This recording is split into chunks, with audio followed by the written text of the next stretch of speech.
سب سے پہلے دلیل کے طور پر میں کتاب پیش کرنے لگا ہوں مسلک اہل حدیث کی، صراط مستقیم، مصنف شاہ اسماعیل دہلوی۔ شاہ اسماعیل دہلوی نے میرے رسول اکرم فخر دو عالم کی بارگاہ میں ایسے لفظ استعمال کیے ہیں کہ میں سمجھتا ہوں کہ ایک مسلمان سادہ سا علم رکھنے والا، میں قسم کھا کے کہہ سکتا ہوں کہ ایسا عام سا مسلمان بھی ایسے لفظوں کو بولنا تو کجا وہ سننا بھی گوارا نہیں کرتا۔ اور اگر مجھے بارگاہ رسالت معاف کا تحفظ اور ان بیدوں اور گستاخوں کی گستاخیوں کا اظہار مقصود نہ ہوتا تو میں کبھی یہ لفظ اپنی زبان پر نہ لاتا۔ اس کا پیج نمبر ہے 118۔ اس میں شاہ اسماعیل دہلوی صاحب نماز کے اندر آنے والے وسوسوں کے بارے میں بات کرتے ہوئے وہ لکھتے ہیں کہ زنا کے وسوسے سے اپنی بیوی کی مجامعت کا خیال کرتا ہے۔ نماز میں زنا کا وسوسہ آئے تو اس سے بہتر ہے کہ اپنی بیوی کا خیال آ جائے۔ اور شیخ یا اسی جیسے اور بزرگوں کی طرف خواہ وہ جناب نبی پاک ہی کیوں نہ ہو، اپنے خیال کو لگا دینا اپنے بیل اور گدھے کی صورت میں ڈوبنے سے برا ہے۔ میں پھر یہ کہنا چاہوں گا، ایک عام سا مسلمان جس کے دل میں ایمان کا ذرہ موجود ہے وہ ان لفظوں کو سنے کہ نماز میں نبی کا خیال گدھے کے خیال کے برابر نہیں، اس سے بھی برا۔ اور اس کو آگے دلیل کیا دی آگے کہتے کیا ہے؟ کہتے اس کی وجہ یہ ہے کہ جب نماز میں نبی کا خیال آئے گا تو یہ نماز میں نبی کا خیال آنا یہ بندے کو شرک کی طرف لے جا کر اسے مشرک بنا۔ اس عبادت کے اندر کئی طرح کی بے ادبیاں اور گستاخیاں واضح ہوتی ہیں۔ میں آپ کے سامنے یہ بخاری شریف پیش کرنے لگا، اس کا صفحہ نمبر 73 ہے۔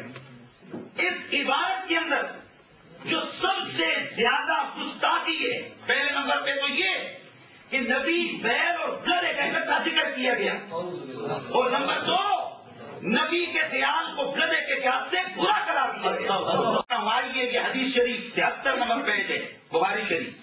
حضرت سیدہ عائشہ صدیقہ سلام اللہ علیہا کے سامنے صحابہ کرام نے یہ بیان فرمایا۔ سوال ہوا کہ کیا کیا چیز نماز کو توڑ دیتی ہے؟ یعنی صحابہ میں سے کچھ نے کہا کہ کتا، عورت اور گدھا، یہ اگر نمازی کے آگے سے گزرے تو وہ اس کی نماز کو یہ چیزیں توڑ دیتی ہیں۔ تو سیدہ عائشہ کو یہ بات بری لگی، کیوں کہ اس میں سیدہ عائشہ چونکہ عورت تھی اور عورتوں کا ذکر گدھے اور کتے کے ساتھ اکٹھا کیا گیا، تو آپ نے فرمایا لقد جعلتمونا کلابا، اور تم نے ہمیں کتا بنا دیا۔ اب کوئی سیدہ عائشہ سے پوچھے ام المومنین، انہوں نے تو کتا کہا ہی نہیں آپ کو، انہوں نے تو اکٹھا ذکر کیا۔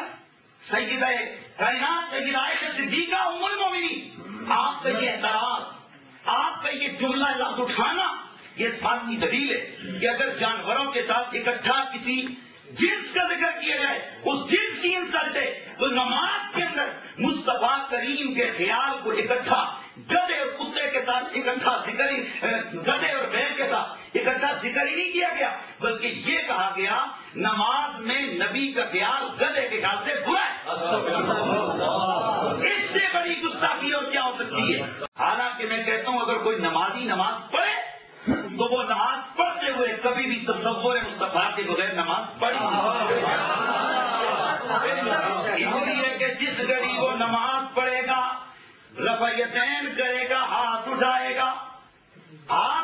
گا تکبیر تحریمہ کہتے ہوئے کانوں تک کیوں اٹھائے؟ وہ کہے گا اس لیے کہ رسول نے اٹھائے ہیں۔ میں ان کی گستاخیاں دکھانے لگا ہوں آپ کو۔ یہ کتاب اور کھل جاتی، یہ نواب گوپالی صاحب، یہ ان کی کتاب ہے، سنو اس کے اندر لکھا ہوا ہے نبی کے مزار کو یا ولی کے مزار کو گرانا واجب ہے۔ یہ میرے پاس موجود ہے، یہ تحفہ بھابیہ اسماعیل غزنوی، اس کے اندر لکھے آج کل انبیاء اور صالحین کی قبور اور ان قبروں پر بنے ان کی قبریں اور ان قبروں پر بنے ہوئے قبے یہ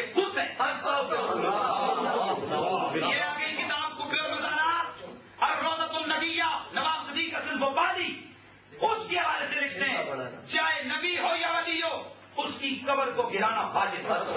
یہ میرے پاس ابھی کتاب روضۃ النجیہ، اس کے اندر بھی یہی عبارت لکھی ہے۔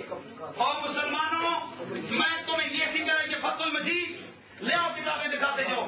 یہ میرے پاس ہدایت المستفید، ان کتابوں میں موجود ہے نبی کی قبر کیا ہے جی؟ بت ہے۔ اور بت کا گرانا کیا ہے؟ واجب ہے۔ مسلمانوں، اور دلوں پہ ہاتھ رکھ کے میں تم سے سوال کرتا ہوں، میرے مصطفیٰ کا روزہ اور جس کو دیکھنے کے لیے مسلمان کا سینہ تاپ رہا ہوتا ہے، اس کو بت کہہ کر اس کو گرانا واجب کہہ کر کے گستاخی نہیں تو کیا ہے؟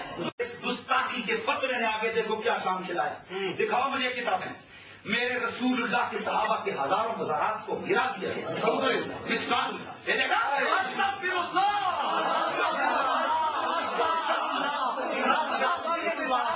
پر میں صرف آپ لوگوں کو مسلمانوں تمہیں دکھانا چاہتا ہوں، دیکھو یہ اپنے منہ سے کہیں گے نبی کا مزار بت ہے، اور قرآن میں اللہ تعالیٰ کہتا ہے کہ جتنے بت ہیں یہ جہنم میں جائیں گے۔ او مولوی، اور دل پہ ہاتھ رکھ کے کہہ دے، اگر ایمان قریب بھی آیا تو کہہ دے کہ کیا رسول اللہ کی قبر جہنم میں جائے گی؟ اور پھر آگے ان کا ظلم یہیں پر ختم نہیں ہوا۔ میرے مصطفیٰ کریم کی والدہ ماجدہ سیدہ حضرت آمنہ کا مزار گرا دیا گیا، ہزاروں صحابہ کے مزارات کو گرایا گیا۔ اور یہ اہل حدیث، یہ جو مزار کہتے ہیں ہم کتاب و سنت کی درس دینے والے ہیں، الحمدللہ ہم کتاب و سنت۔ اور مسلمان، اگر تجھے ہوش نہ آیا تو یہ جتنے دنیا میں نشان عظمتوں کے ان کو ختم کر دیں گے۔ یہ میرے پاس موجود ہے دوستو، جس نے دیکھنا ہو وہ دیکھ لے۔ یہ 1326 ہجری کے یہ جنت البقیع کی تصویر ہے، جس میں یہ میرے مصطفیٰ کے صحابہ کے مزارات آپ کو نظر آ رہے ہیں۔ اور آج کی تصویر اگر دیکھنی ہے تو آپ دیکھ کر حیران رہیں گے۔ یہ دیکھیں کدھر گئے وہ مزار، بلڈوزر چلا دیا گیا۔ اور مسلمانوں، میرے رسول نے فرمایا کسی مسلمان کی قبر پر مت بیٹھو۔ کیوں جی؟ خود روضۃ النجیہ میں حدیث ذکر کی ہے۔ کیوں؟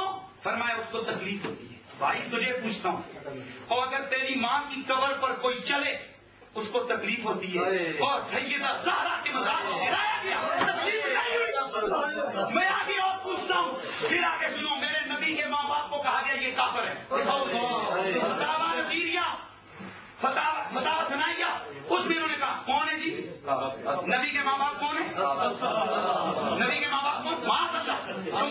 ہم تو سوچ بھی نہیں سکتے کہ نبی کے ماں باپ کافر ہیں۔ سنیں، انہوں نے کہا کہ رسول اللہ کی قبر کو کیا کرنا؟ گرانا۔ اور لوگوں کو کیا کہا؟ گرانا واجب ہے۔ حالانکہ خدا کی قسم یہ نام نہاد غیر مقلد اہل حدیث اپنے آپ کو یہ حدیث کی توہین ہے۔ یہ میرے ہاتھ میں بخاری شریف ہے، یہاں پر ہے حل ینبشو قبور مشرک الجاہلیہ، صفحہ 61 جلد نمبر 1۔ یہ پکڑیں ہوتے میں فیصلہ کا جواب دینا میں نے کہ آپ جاہلیت کے مشرکوں کی قبروں کو گرائیں یا نہ گرائیں؟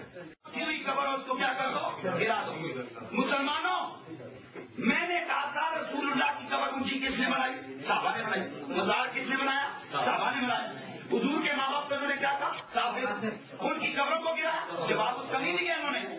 اور یہ دیکھیں، اور 10 مسلمانوں، ایک حافظ قرآن اس کے ماں باپ کے سر پہ قیامت والے دن نور کا تاج۔ اور یار حافظ قرآن کے ماں باپ تو جائیں جنت میں، تو صاحب قرآن کے ماں باپ ہو سکتے؟ یہ ان کے مستند علماء میں سے ابن حجر نہیں، یہ والا بھی جواب ہے۔ وہ کہتے ہیں اے دونا غیریا من قبور الانبیاء واتباعہم لما فی ذلک من الاہانۃ لہم وخلاف المشرکین فانہم لا حرمۃ لہم۔ یہ امام ابن حجر فرماتے ہیں کہ جو قبریں گرانے کا رسول نے حکم دیے یہ مشرکوں کی قبروں کا کار ہے، رہ گئی نبیوں اور ان کے غلاموں کی قبریں، ان کو گرانا توہین ہے۔ کہ آج الحمدللہ سنی پتر نے یہ ثابت کیا کہ یہ عبارت گستاخانہ عبارت ہے۔